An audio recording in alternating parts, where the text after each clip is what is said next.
I'm Yoshiki Ano from Tokyo, Japan. I will talk about today the U.S. countermeasures against A2AD. The U.S. Air Force and the Navy together are developing a new joint air-sea battle concept for defeating adversaries across the range of military capabilities. The concept will address how air and naval forces will integrate capabilities across all operational domains to counter growing challenges to U.S. freedom of action. As it matures, the concept will also help guide the development of future capabilities needed for effective power projection operations. This new concept, known as Joint Air-Sea Battle Concept, is, however, the only concept.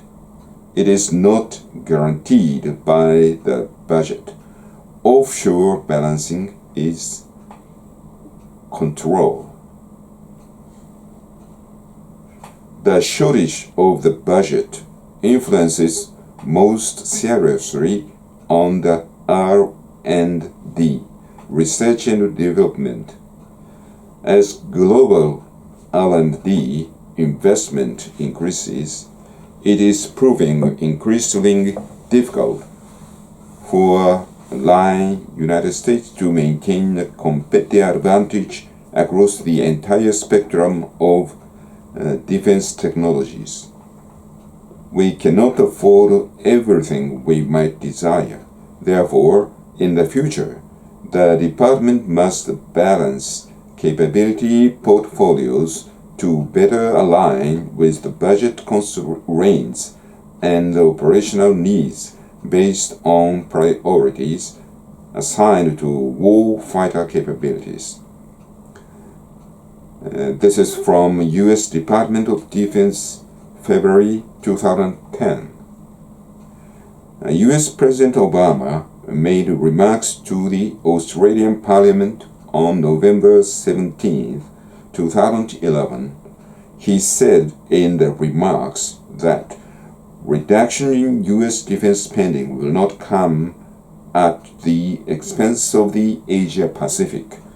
We will keep our commitments, including our treaty obligations to allies, and we will constantly strengthen our commitments, including our treaty obligations to allies, and we will constantly strengthen our capabilities to meet the needs of the 21st century. Indeed, we are already modernizing America's defense posture across the Asia-Pacific. It will be more broadly distributed, maintaining our strong presence in Japan and the Korean Peninsula, while enhancing our presence in Southeast Asia. Our posture will be more flexible, with new capabilities to ensure that our forces can operate freely, and our posture will be more sustainable by helping allies and partners build their capability with more training and exercises. The closer relations between US and Australia will be broad, and it will allow us to respond faster to the full range of challenges. Meanwhile, the United States will continue our effort to build a cooperative relationship with China, and we will seek more opportunities for cooperation with Beijing, include greater communication between our militaries. This is from Office of the Press Secretary, November 17, 2011. In the remarks, the U.S. efforts to rebalance the military resources to cope with the new situation in the Western Pacific. In other words, the rising threat of the A2AD appeared. The gravity of the U.S. forces deployment will be getting back to the safer rear area like Australia and the Southeast Asia from Japan and South Korea. On the other hand, in order to save the resources, the more contributions by the Allies are requested in exchange for the transfer of the U.S. military experience through bilateral trainings. Hillary Clinton published her opinion in November 2011. She said that we are modernizing our basing arrangements with traditional allies in Northeast Asia, and our commitment on this is rock solid, while enhancing our presence in Southeast Asia and into the Indian Ocean. For example, the United States will be deploying littoral combat ships to Singapore, and we are examining other ways to increase opportunities for our two militaries to train and operate together.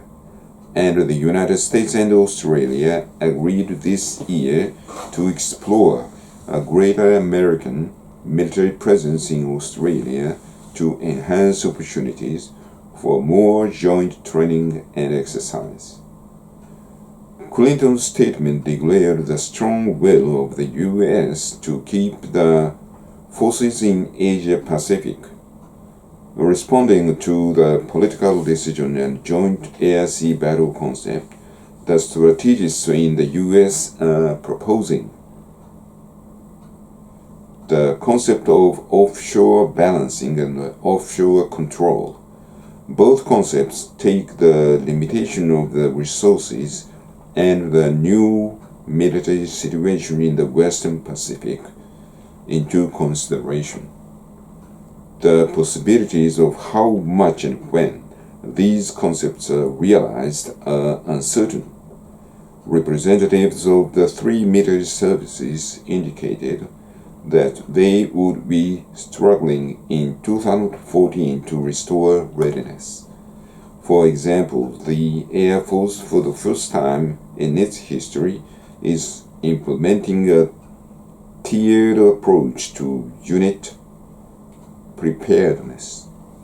About one-third of the service's forces that are not deployed or preparing to deploy will be standing down and rated unready. The move will affect the number of nuclear-capable forces, with some B-2 bombers. Will these measures really not affect the credibility of the U.S. extended deterrence? If the U.S. extended deterrence becomes less credible, the U.S. allies will have to construct their own military forces to deter the threat of China and to defend against the invasion of the PLA. Conclusion.